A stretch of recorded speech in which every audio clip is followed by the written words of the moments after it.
campanha para a manutenção do nosso grupo. Participe acessando nosso site.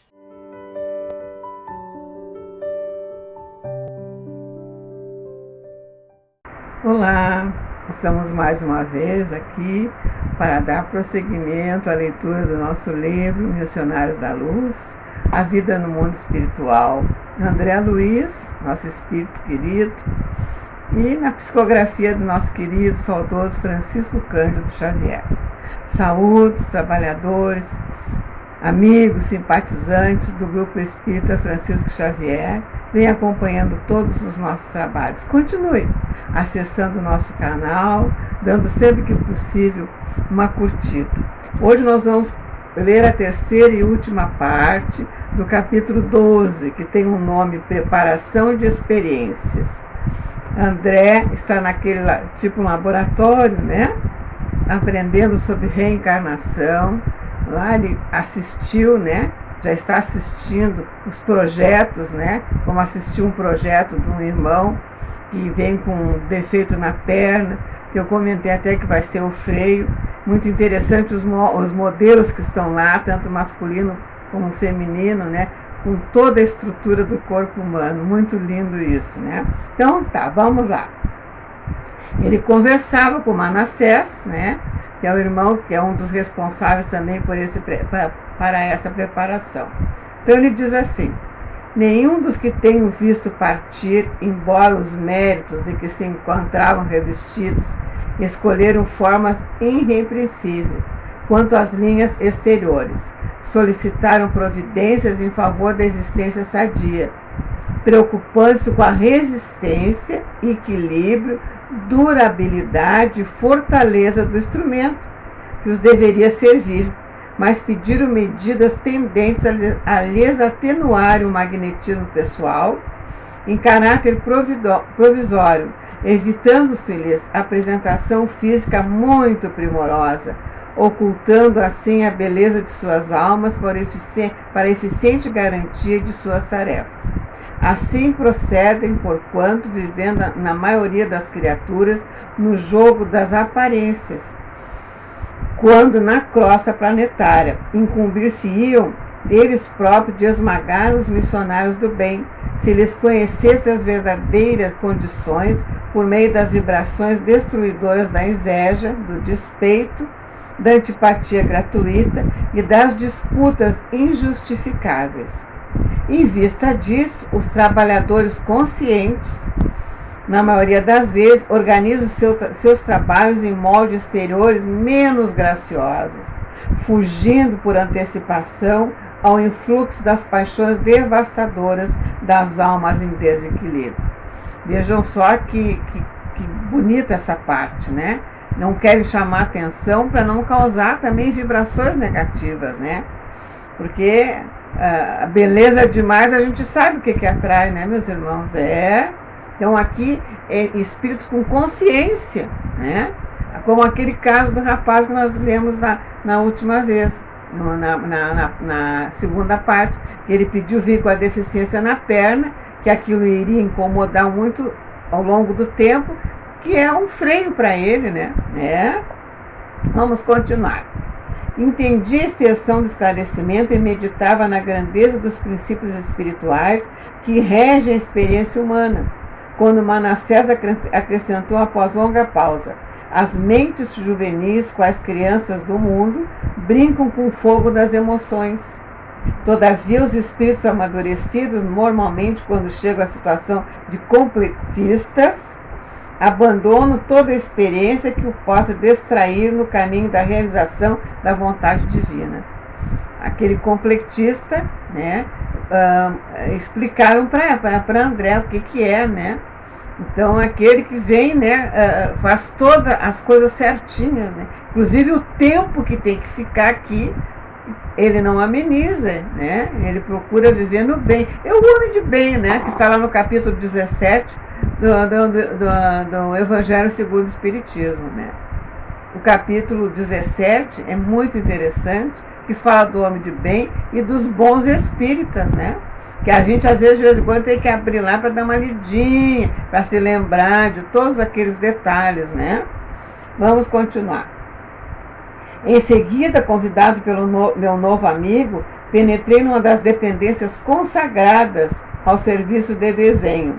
Pequenas telas demonstrando peças do organismo humano estavam ordenadamente em todos os recantos.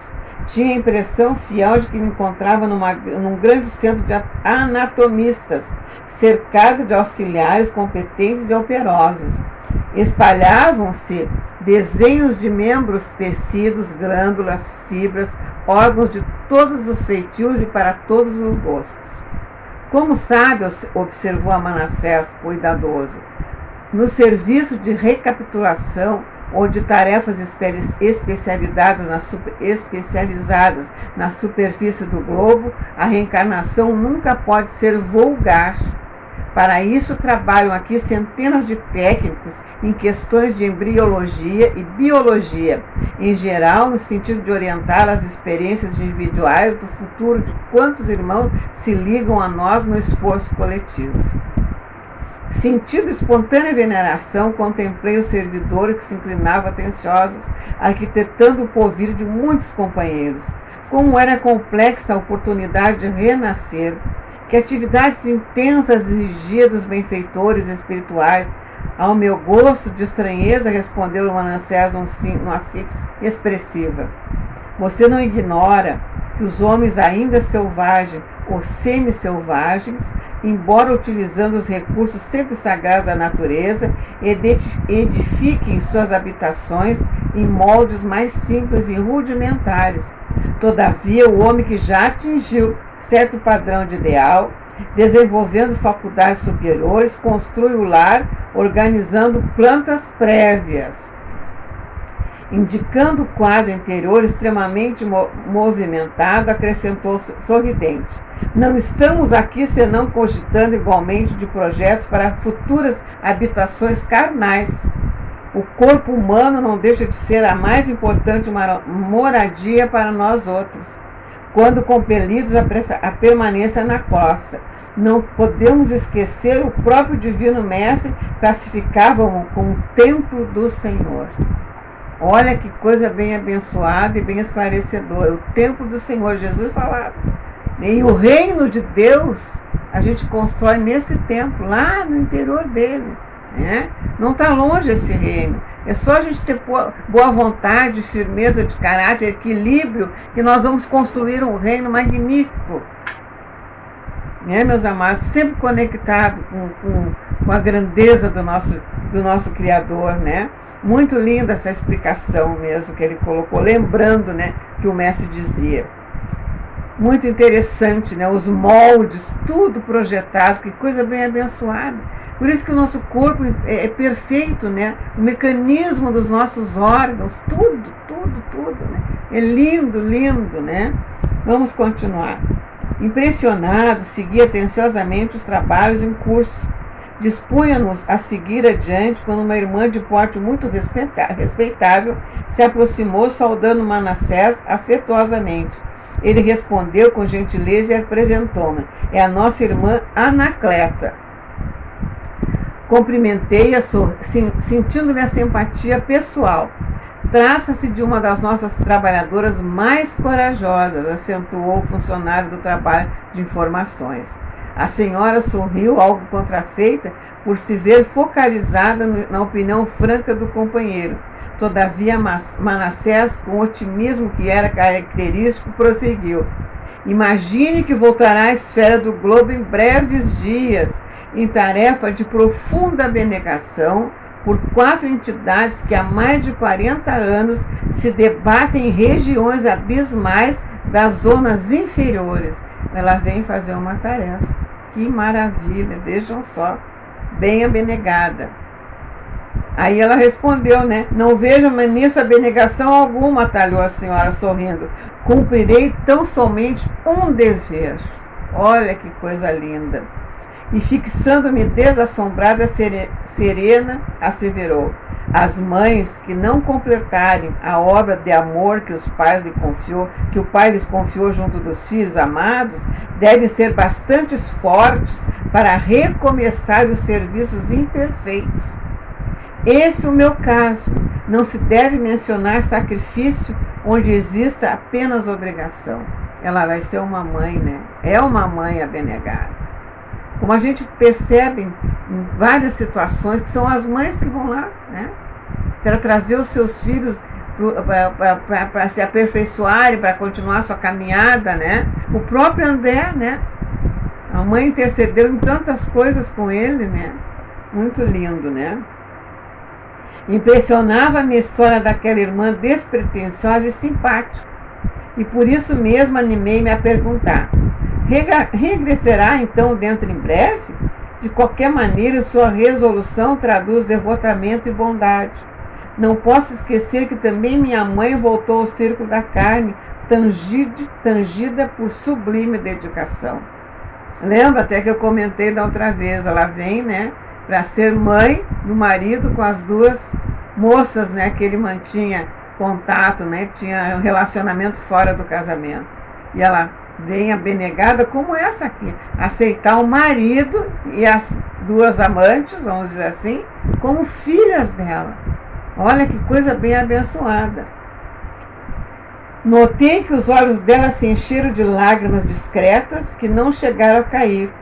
Emocionada talvez com a minha observação sincera, estendeu-me a destra gentilmente e, dando a ideia de que não desejava continuar em conversação relativa ao assunto, disse-me comovida: muito grata pelo conforto de suas palavras. Mais tarde, ao se lembrar de mim, ajude-me com o pensamento, amigo. Nesse ponto da ligeira palestra, Manassés enganou. Já recebeu todos os projetos? Sim, respondeu ela. E não somente os que se referem aos meus pobres filhos, mas também a planta relativa à minha própria forma futura. Está satisfeita? Muitíssimo, redarguiu a dama. Na lei do Pai, a justiça está cheia de misericórdia e continuo na condição de grande devedora. Consciência, né, meus amados? Que coisa bem abençoada. Em seguida, despediu-se calma e afável. Manassés compreendeu minha curiosidade e explicou. Anacleta é um exemplo vivo de ternura e devotamento, mas voltará às lutas do corpo a fim de operar determinada retificação no coração materno. Por imprevidência dela, em outro tempo, os 4 filhos que o Senhor lhe confiara caíram desastradamente. A pobrezinha albergava certas noções de carinho que não se compadece com a realidade. Seu esposo era homem probo e trabalhador, e apesar de abastado, nunca se esqueceu dos deveres que lhe prendiam a atividade. De homem de bem ao campo da sociedade geral. Caracterizava-se por uma energia sempre construtiva, mas a esposa, embora devotadíssima, contrariava-lhe a influência no lar, viciando o afeto de mãe com excesso de meiguice desarrozoada. E como consequência indireta, 4 almas não encontraram recurso para a jornada de redenção. 3 rapazes e uma jovem, cuja preparação intelectual exigiria os mais árduos sacrifícios, caíram muito cedo em um desregramento de natureza física e moral, a pretexto de atender às obrigações sociais. E tão degradantes foram esses desregramentos que perderam muito cedo o templo do corpo, entrando em regiões baixas, em tristes condições. Anacleta, contudo, voltando ao campo espiritual, compreendeu o problema e dispôs-se a trabalhar afanosamente para conseguir não só a encarnação de si própria, senão também dos filhos, que deverão segui-la nas provas purificadoras da crosta. Vejam só, um descuido, talvez muitos mimados, né? Tinham facilidade financeira, e ela não teve força suficiente, aquela mãe que nunca diz não, né? É isso que acontece, né? Aí os filhos, né, acham que a vida é só oba-oba, né? Vejam só que compromissos nós temos como pais e mães, porque é uma missão, né, meus irmãos? Vamos lá. Quantos anos gastou para obter semelhante concessão? Perguntei impressionado. Mais de 30, olha só. Ficou se preparando na espiritualidade mais de 30 anos. Imagino-lhe os sacrifícios futuros, exclamei. Sim, esclareceu Manassés, a experiência ser-lhe-á bem dura, porque 2 dos rapazes deverão regressar na condição de paralíticos. Um na qualidade de débil mental e para auxiliar na viuvez precoce terá tão somente a filha, que por si mesma será também portadora de prementes necessidades de retificação. E a dizer de minha profunda surpresa diante do mecanismo de introdução ao serviço reencarnacionista, quando outra irmã se acercou de nós procurando por Manassés. Depois das saudações afetivas, explicou-se ela gentil, dirigindo-se ao meu novo amigo. Desejo sua obsequiosa interferência na retificação do meu plano. E abrindo o pequeno mapa na qual se via desenhado com extrema perfeição um organismo de mulher, acentuou: veja bem o meu projeto para o sistema endócrino. Sei que os amigos me favoreceram, planejando com muita harmonia nas menores disposições. Entretanto, desejaria modificações. Em que sentido? Indagou o interpelado surpreso. A recém-chegada indicou os pontos do projeto nas quais se localizava o colo e falou: fui advertida por benfeitores daqui no sentido de não me apresentar na crosta dentro de linhas impecáveis para a forma física. E em razão disso, para que eu tenha mais probabilidade de êxito em meu favor na tarefa que me proponho desempenhar, estimaria que a tireoide, a glândula endócrina, localizada na parte anterior do pescoço, secreta hormônios que têm ação ativadora sobre o crescimento e o metabolismo do organismo. É a explicação, né? E as paratireoides, glândulas endócrinas, em número de 4, localizadas nos lobos laterais da tireoide, exercem importante papel no metabolismo do cálcio e do fósforo. Aí ela coloca, né, que se a tireoide e as paratireoides não estivessem tão perfeitamente delineadas.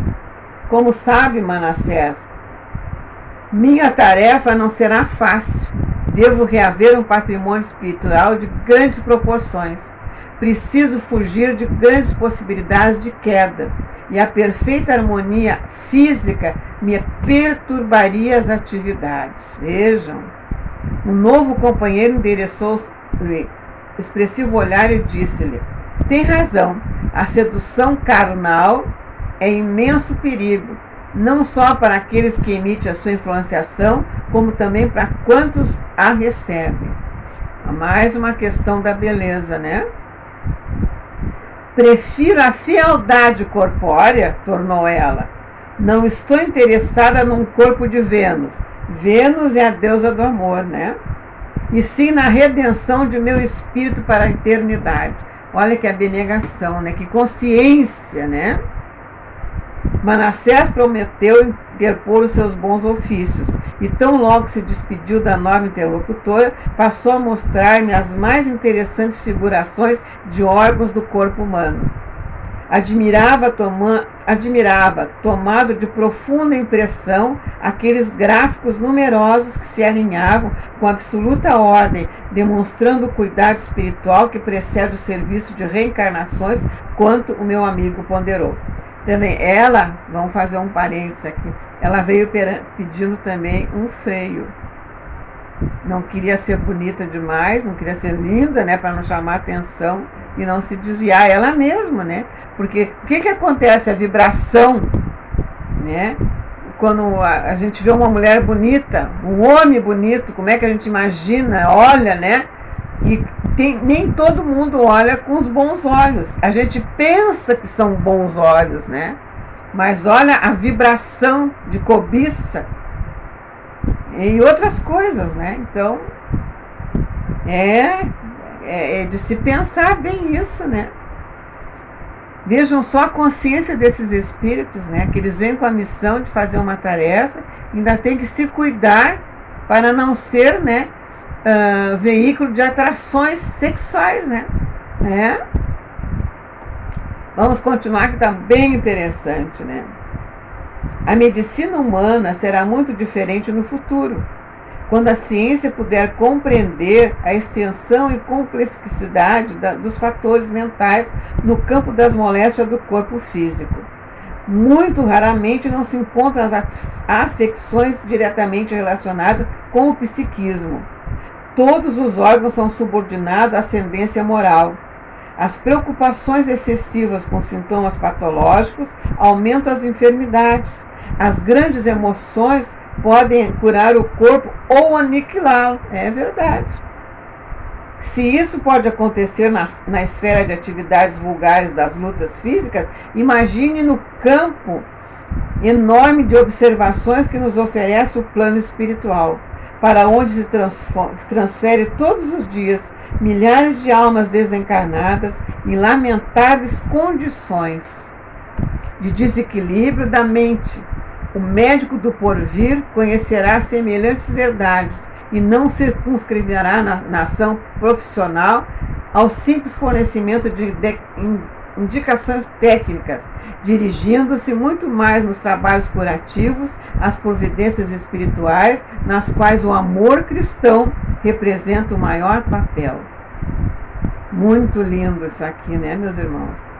Desejando, porém, prosseguir nos esclarecimentos quanto ao serviço reencarnacionista, Manassés tomou pequeno gráfico e apresentamos as linhas gerais, acentuou. Aqui temos o projeto de futura encarnação de um amigo meu. Não observa certos pontos escuros? Desde o colo descendente à alça sigmoide? Isso indica que ele sofrerá uma úlcera de importância nessa região, logo que chegue à maioridade física. Trata-se, porém, de escolha dele. Veja só, outro freio, né? E porque extrema curiosidade me vagueasse nos olhos, Manassés explicou. Esse amigo, faz mais de 100 anos, cometeu revoltante crime, olha, mais de 100 anos, assassinando um pobre homem a facadas. Logo que se entregou ao homicídio, como acontece muitas vezes, a vítima desencarnada ligou-se fortemente a ele, e da semente do crime que o infeliz assassinou, plantou em um momento, colheu resultados terríveis por muitos anos. Como não ignora, o ódio recíproco opera igualmente vigorosa emanação, e a entidade fora da carne passou a vingar-se dele, todos os dias matando-a devagarinho por ataques sistemáticos pelo pensamento mortífero. O pensamento, veja só. Em suma, quando o suicida desencarnou, por sua vez, trazia o organismo perispiritual em dolorosas condições. Além do remorso natural que a situação lhe impusera, arrependeu-se do crime, sofreu muito nas regiões purgatoriais e, depois de largos padecimentos purificadores, aproximou-se da vítima, beneficiando em louváveis serviços de resgate e penitência. Cresceu moralmente, tornou-se amigo de muitos benfeitores, conquistou a simpatia de vários agrupamentos de nosso plano e obteve preciosas intercessões. Entretanto, a dívida permanece. O amor, contudo, transformou o caráter do trabalho em pagamento. Que lindo, né? O nosso amigo, ao voltar à crosta, não precisará desencarnar em espetáculo sangrento, mas onde estiver, durante os tempos de cura completa, na carne que ele outrora menosprezou, carregará a própria ferida, conquistando dia a dia a necessária renovação. Experimentará desgostos em virtude do sofrimento físico pertinaz, lutará incessantemente desde a eclosão da úlcera até o dia do resgate final do aparelho fisiológico.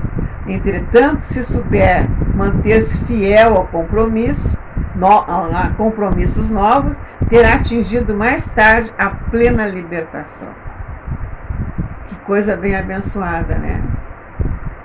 Quiçá nós viéssemos com uma consciência disso tudo, né? Não nos lamentasse, às vezes, de uma dor que a gente tem, de nada, porque tudo está escrito aqui, ó. Como diz, está escrito nas estrelas, nós viemos com aqueles compromissos. E aqui, como diz, né? A dor às vezes é a libertação, meus amados. A doença é a libertação, às vezes, né? Do nosso espírito. Está bem interessante esse relato, né?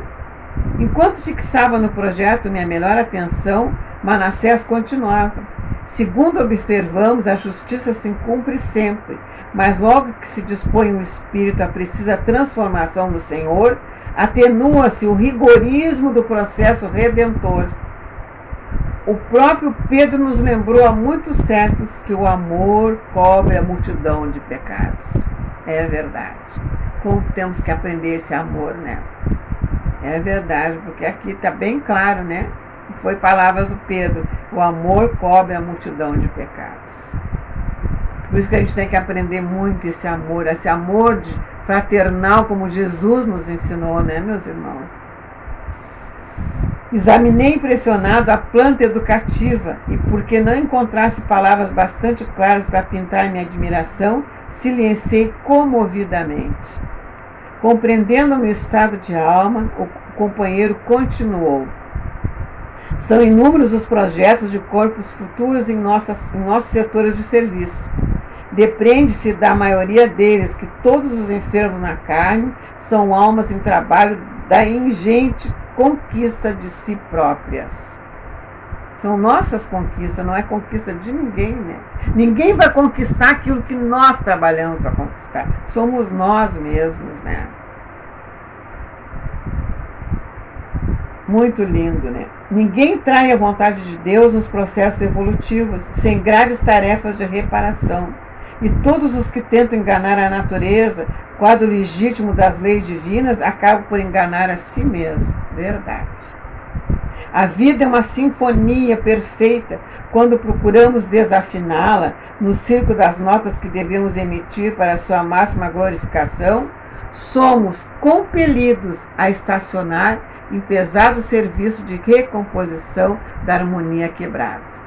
E durante alguns dias ali permaneci na instituição benemérita, compreendendo que a existência humana não é um ato acidental e que no plano da ordem divina a justiça exerce o seu ministério todos os dias, obedecendo ao alto desígnio que manda ministrar os dons da vida a cada um por suas obras. E é verdade, né? A cada um por suas obras. Então, que lindo esse esclarecimento, né? Vejam só, a trajetória de um espírito, às vezes com tanto comprometimento, por isso o esquecimento, né? Misericordioso, que a gente esquece das coisas que fizemos em outras vidas para poder recuperar muita coisa, né? E o amor, meus amados, esse amor que Jesus nos ensinou, nós temos que começar a trabalhar dentro de nós. O amor renúncia, o amor dedicação, para que quando voltemos à espiritualidade maior, o nosso projeto de vida não vá por águas abaixo, né? E assim encerramos o capítulo 12º, muito elucidativo. Peço que continue acessando o nosso canal, nossos trabalhos todos, de manhã as reflexões, todas as 7 horas da manhã, né? Às 20h30, o trabalho de preces e radiações através das palestras lindas, né? E os finais de semana, o trabalho lindo também. Que Deus continue nos amparando com essa misericórdia infinita, porque Ele aguarda, né? Com tanta paciência, cada um de nós estarmos firmes e nos conectando mais a Ele. Um grande abraço, meus amados. Até a próxima. Que assim seja. Campanha para a manutenção do nosso grupo. Participe acessando nosso site